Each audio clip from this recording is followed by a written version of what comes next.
नमस्कार.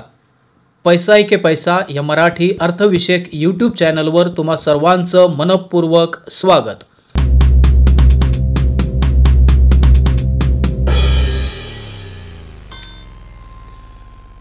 आपल्या माइंडसेटमुळे आपण गरीब आहोत अशा प्रकारचं थंबनेल तुम्ही बघितलं आणि मग नेमका हा प्रकार काय, म्हणजे खरंच आपण गरिबीचं माइंडसेट जे आहे ते करून घेतलंय की काय असा विचार तुमच्या मनात आला असेलच. त्यामुळेच तुम्ही व्हिडिओवरती क्लिक केलं आणि बघताय. पण मी तुम्हाला खात्री देतो की खरंच आपण माइंडसेट गरिबीचं करून घेतलेलं आहे, म्हणून आपण गरीब आहोत हे मला तरी किमान फार उशिरा कळलंय. आणि आता पुढे गेल्यानंतर कदाचित तुम्हालाही लक्षात येईल की खरंच आपण गरिबीचंच माइंडसेट करून घेतलंय म्हणून गरीब आहोत हे सुद्धा काही अंशी काही प्रमाणात का होईना खरं आहे हे तुम्हाला नक्कीच जाणवेल याची गॅरंटी देतो. फक्त तुम्ही थोडा वेळ का होईना व्हिडिओ कंप्लीट करून बघाच. तर विषय काय झाला आहे, आपण पूर्वीसारखी आता हट्टी राहिलो नाही बघा. म्हणजे एखादी गोष्ट मिळवण्यासाठी जी जिद्द चिकाटी आणि हट्ट असायचा ना, तो आता हट्ट आपला कमी झाला आहे असं मला वाटायला लागलं. आता हट्टावरून मला एक उदाहरण आठवलं. एक सर्वसाधारण लहान मुलं असतात बघा, आपल्या आजूबाजूला असतात, आपल्या घरात असतात. तर तुम्ही कधी ऑब्झर्व करा, तर त्यांच्या मनामध्ये त्यांचं एखादं माइंडसेट असं कुठल्या गोष्टी बाबतीत होऊ शकतं की हे गोष्ट मला पाहिजे आहे. तर त्यांचं कधी हे नसणार की मला बंगला पाहिजे, मला फॉरेन ट्रिप करायची आहे किंवा मला अमुक फार मोठ्या गोष्टी नसतात त्यांचे हट्ट कुठपर्यंत असतात, त्यांच्यासाठी त्या मोठ्या गोष्टी असतात. पण हट्ट कुठपर्यंत, खेळण्यांपर्यंत. गृहीत धरा एखादा लहान मुलगा आहे तुमच्या घरामध्येच, तर तो काय करतो, तो एखादं बॅट बॉलचं खेळणं त्याला हवं आहे, बॅट बॉल त्याला हवा आहे, बरोबर. आता त्याने माइंडसेट काय केलं की मला बॅट बॉल मिळवायचा आहे, बरोबर. तर तो काय करतो, त्यासाठी आता प्रयत्न चालू करतो तो मिळवण्यासाठी काय करतो, तर पप्पांकडे जातो. आधी तो पप्पांना काय म्हणतो, मला बॅट बॉल पाहिजे. आता पप्पा त्याचे काय करतात, सुरुवातीला निग्लेक्ट करतात आणि नंतर बघू वगैरे असं करून टाळतात. तो काय करतो, त्याचे प्रयत्न संपवत नाही. तो प्रयत्न काय करतो, पुन्हा त्याच्या आईकडे मम्मीकडे म्हणा तो जातो, तिला विचारतो, तिला म्हणतो की मला बॅट बॉल पाहिजे. आता तिथे सुद्धा सेम घडतं काय की आईसुद्धा ती निग्लेक्ट करते त्या मुलाला, नाही अभ्यास कर, महत्त्वाचा अमुक तमुक वगैरे सांगते, बरोबर. मग आता तिसरा पर्याय काय करतो, घरात जर घरात मोठा दादा वगैरे असेल किंवा ताई असेल तर तिच्याकडे जाऊन हट्ट करतो काय की मला बॅट बॉल पाहिजे. आता हा प्रकार त्या माइंडसेटशी मी कसा जोडतोय किंवा त्या माइंडसेटशी खरंच तो जोडला जाऊ शकतो का. उदाहरण खूप सिंपल आहे. तुम्ही म्हणाल हे उदाहरण आणि गरिबी आणि श्रीमंतीचं माइंडसेट याच्याशी कसं जोडलं जातं, पुढे बघा.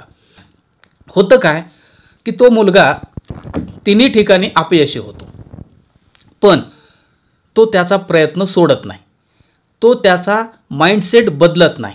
त्याला काय करायचं आहे, माइंडसेट त्याचं कशाचे आहे तर बॅट बॉल मिळवण्या हाच त्याचा माइंडसेट आहे. तो काय करतो, रिपीटली पुन्हा पप्पांकडे जातो, रिपीटली मम्मीकडे जातो, रिपीटली पुन्हा दादा किंवा ताईकडे जातो आणि काय करतो, बॅट बॉलची मागणी करतो.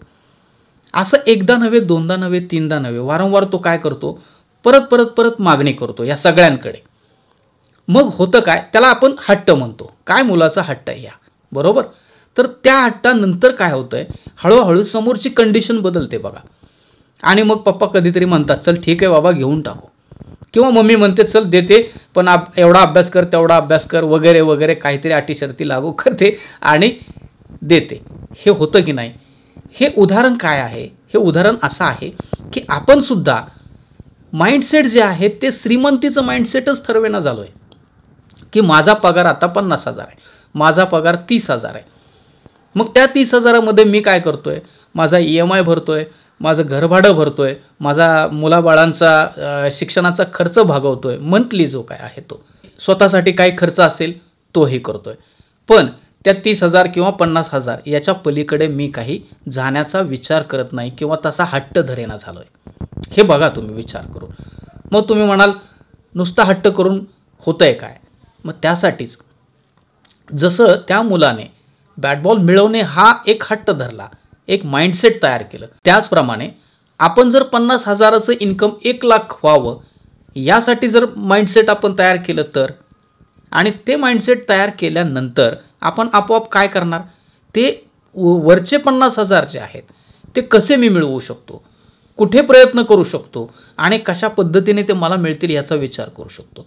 तिथे तुमचं माइंडसेट जे आहे ते चेंज व्हायला लागतं, बरोबर.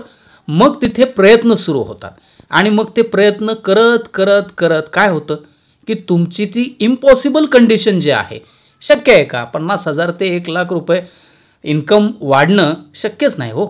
पण हळूहळू ती समोरची कंडिशन अनुकूल होत जाते आणि 50चे 1,00,000 होतात. मग ते कसे, तुम्ही काय करता, मग मला ते टार्गेट जे आहे ते अचीव करायचं आहे म्हणून मी एक्स्ट्रा टाईम कुठे देऊ शकतो, एक्स्ट्रा टाईम एक्स्ट्रा वर्क कुठे करू शकतो, किंवा सॅटर्डे संडे मला जी सुट्टी मिळते त्या सुट्टीच्या कालावधीमध्ये काय काम करू शकतो जेणेकरून मला 4 पैसे एक्स्ट्रा मिळतील हा विचार करू शकतो. आणि ते प्रयत्न तुम्ही जेव्हा सुरू करता त्यावेळी त्या 50,000चे 60,000 तरी होतील, 70 होतील, 1,00,000पर्यंत जाऊ शकता. पण हे आधी माइंडसेट जे आहे ते तुम्हाला चेंज करावं लागेल की आपल्याला 50 वरून 60, 70, 80, 90 किंवा 1,00,000पर्यंत जायचं आहे. आणि मग तो हट्ट धरावा लागेल की मला हे करायचं आहे म्हणजे करायचं आहे. मग तुमचे ते पैसे वाढतील आणि मग तुम्ही खऱ्या अर्थाने गरिबीकडून श्रीमंतीकडे एक पाऊल टाकलेलं असेल.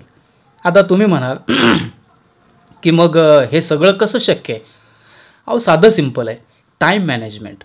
तुमचं काय रेग्युलर टाईम असेल, तुम्ही बिझनेस करत असाल तरी सकाळी 10 वाजता तुम्ही शॉप उघडता किंवा 9 वाजता उघडता, संध्याकाळी ते बंद करता, पुन्हा येता. नोकरी करत असाल तर काय होतं आहे, तुम्ही सकाळी नोकरीला आपल्या जे काय आहे त्या रुटीनप्रमाणे जाता, संध्याकाळ झाली की 6 वाजता ऑफिसमधून सुटता, घरी येता. म्हणजे त्या घड्याळाच्या काट्याप्रमाणे महिन्यांची पानं बदलत असतात, उलटत असतात आणि त्याप्रमाणे तुमचं फक्त काम डेली रुटीनमध्ये चालू असतं. त्यात बदल नाही किंवा त्यात एक्स्ट्रा काही नाही. म्हणून आपण काय होतो 50,000मध्ये स्टक होत जातो की त्यामध्ये मला हा EMI द्यायचा आहे, त्यामध्ये मला हा खर्च करायचा आहे, त्यामध्ये मी शाळेची फी भरतोय, त्यामध्ये मी घरातली हे खर्च भागवतोय, बस. मग ह्याच्या पुढे जाऊन जेव्हा तुम्ही विचार कराल त्यावेळी तो खरा माइंडसेट जो आहे तो चेंज होईल आणि मग तुम्ही गरिबीकडून श्रीमंतीकडे जाण्यासाठी एक पाऊल टाकलेलं असेल हे लक्षात ठेवा. आधी कसं, तर ह्याच्यासाठी एक सिंपल लॉजिक सांगतो तुम्हाला. लॉजिक, माइंडसेट जर तुमचा पॉझिटिव्ह असेल तर इम्पॉसिबल गोष्टी ज्या आहेत त्या पॉसिबल घडतात आणि हे शक्य आहे. एक उदाहरण सांगतो. तुम्ही म्हणाल काय की काही लोक गरिबीत जन्मतात, ते गरिबीतच मरतात, त्यांना ते श्रीमंतीत जायचा चान्सच मिळत नाही असं तुम्ही समजत असाल तर ते फार चुकीचं आहे. मान्य करतो, कोणी झोपडीमध्ये जन्म घेतो, कोणी मोठ्या घरात जन्म घेतो, त्याप्रमाणे त्याला अनुकूलता प्रतिकूलता मिळत जाते, हे मान्य करतो मी, त्यामध्ये आपला दोष नसतो. पण आपण गरिबीतून श्रीमंतीमध्ये किंवा एखादी गोष्ट मोठी अचीव करण्यासाठी आपलं टार्गेट काय सेट केलं आहे का याच्यावर सुद्धा बरंच काही अवलंबून असतं, हे आधी लक्षात ठेवा. त्यासाठी तुम्हाला मी एक उदाहरण सांगतो. हे उदाहरण म्हणजे एका व्यक्तीचं उदाहरण आहे, हे सगळ्यांना माहिती आहे. सर्वसाधारण शिक्षकाचा मुलगा, पण त्या व्यक्तीने मला हे मिळवायचं, हे माझं ध्येय आहे, हे माझं टार्गेट आहे आणि त्यासाठी मी कुठलेही प्रयत्न कसेही प्रयत्न करायला तयार आहे असं ठरवून त्याने काम केलं आणि रिलायन्ससारखी जगातली म्हणजे आपल्या देशातली तर पहिल्या क्रमांकाची एक मोठी कंपनी बनवली. हे तुम्हालाही माहिती आहे. त्या व्यक्तीचं नाव धीरूभाई अंबानी. व्यक्ती सर्वसाधारणच होती ना, घरची परिस्थिती सर्वसाधारणच होती ना, पण एक टार्गेट सेट केलं, त्याप्रमाणे हट्टच केला तो की मला हे मिळवायचं आहे, मला ते टार्गेट अचीव करायचं आहे आणि त्या दृष्टीने पावलं उचलली, त्या दृष्टीने डोकं चालवलं आणि एवढी मोठी रिलायन्स नावाची कंपनी उभी केली. त्या व्यक्तीला काय, आपल्या सर्वसाधारण सगळ्या लोकांना बुद्धिमत्ता ही सारखीच आहे ना, मग फरक कुठे पडतोय? फरक फक्त एवढाच आहे, आपल्या माइंडसेटमध्येच. माझं माइंडसेट जर कम्फर्टेबल झोनमध्ये असेल, 50,000मध्ये मी एवढं सगळं जे आहे ते मॅनेज करतो, तिथे मी सुखी आहे, खुश आहे, विषय संपला. पण मला जर ते मोठं टार्गेट अचीव करायचं असेल तर मला हट्टी बनावं लागेल, त्या लहान मुलासारखं पुन्हा पुन्हा रिपिटेटिव्हली प्रयत्न करावे लागतील. हे आधी लक्षात घ्या. चला तुम्हाला एक आता दुसरं उदाहरण सांगतो. घोडा एक बांधलेला तुम्ही बघितला असेल कधी, आणि हे उदाहरण जे आहे ते बऱ्याच पुस्तकांमध्ये लिहिलेलं सुद्धा आहे, मी हे तर रिपीट करतो असं समजा. तर तो घोडा एखाद्या छोट्याशा रोपट्याला सुद्धा बांधलेला तुम्ही बघितला असेल बघा. पण तो घोडा काय करतो माहिती आहे का, तो तिथून जागचा हालतच नाही. तुम्ही विचार करा, एवढा वेगाने पळणारा धावणारा तो घोडा असतो, ताकद किती असते त्याच्यामध्ये खूप, पण तो छोटंसं रोपटं जे आहे ना, ते रोपटं सुद्धा काय करतो, तोडू शकत नाही, तोडत नाही. आणि तिथून तो धावायला चालू करत नाही. का? कारण त्याच्या माइंडसेटमध्ये त्याने काय ठरवून ठेवलेलं आहे की मला इथे या रोपट्याला का होईना बांधून ठेवलं आहे, मी काय ते तोडू शकत नाही. आणि त्यामुळे तो दिवसभर म्हणलं तरी तो तिथेच तसाच त्या रोपट्याला बांधलेल्या कंडिशनमध्येच राहतो. आणि जेव्हा त्याला कोणीतरी येऊन सोडवतो आणि धावायला लावतो त्यावेळी तो धावतो. मग ही कंडिशन आपली आहे. आपण एखाद्या गोष्टीभोवती ती तोडणं फार मुश्किल नसतं, पण माइंडसेट आपण असा करून ठेवलेला आहे की मी बांधून ठेवलं गेलेलो आहे, बस ह्या गोष्टीभोवती मी बांधलो गेलो आहे ना, आता ही तोडणं शक्य नाही माझ्याच्या. म्हणून आपण तिथेच कायमचे राहतो. मग हे का, तर माइंडसेटच कधी बदलण्याचा प्रयत्न केला नाही ना आपण. मग तो जर केला असता तर घोड्यासारखे धावलो असतो आपण. हे लक्षात ठेवा, हा माइंडसेटचा गेम आहे. मला हे फार उशिरा कळलं, म्हटलं छोट्याशा उदाहरणावरून का होईना तुमच्याशी ही गोष्ट शेअर करावी. म्हणून मला असं वाटतं की तुमचंसुद्धा माइंडसेट जर असं लिमिटेड इन्कम भोवती जर मर्यादित झाला असेल तर ते आता बदलण्याची गरज आहे. कारण महागाई वाढलेली आहे, पैसा कमी पडतोय, पैसा वाढवण्याची जास्त गरज आहे. त्यामुळे आजच किमान माइंडसेट बदलायचं आणि आपल्याला श्रीमंत व्हायचं आहे अशी खूणगाठ बांधा. आणि होतं काय, एकदा तुम्ही माइंडसेट बदलून 4 पैसे वाढवले आणि ते इकडे तिकडे इन्व्हेस्ट केले की ते पैसे वाढतात. पण तुम्ही वाढवलेच नाही तर ते वाढतील कसे, हा प्रश्न एकदा स्वतःला फक्त विचारा. जर वाढवले नाही तर ते वाढणार नाहीत. म्हणजे आपण त्या रोपट्याला बांधलेल्या घोड्यासारखे एका ठिकाणीच स्टक झालेलो आहोत, हे आधी मान्य करा आणि मग पुढचं पाऊल उचलण्याचा नक्कीच कधीतरी प्रयत्न करा. माइंडसेट बदलण्याचा प्रयत्न करा. चला थांबतो इथे.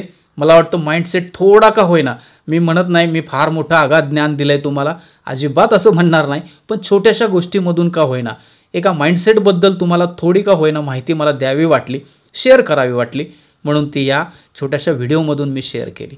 आवडली असल्यास नक्कीच व्हिडिओला लाईक करा, चॅनलला सबस्क्राईब करा आणि निवांत माइंडसेट असलेल्या एखाद्या मित्रमैत्रिणीसोबत हा व्हिडिओ नक्की शेअर करा. काळजी घ्या आणि माइंडसेट बदला. थँक्यू. धन्यवाद.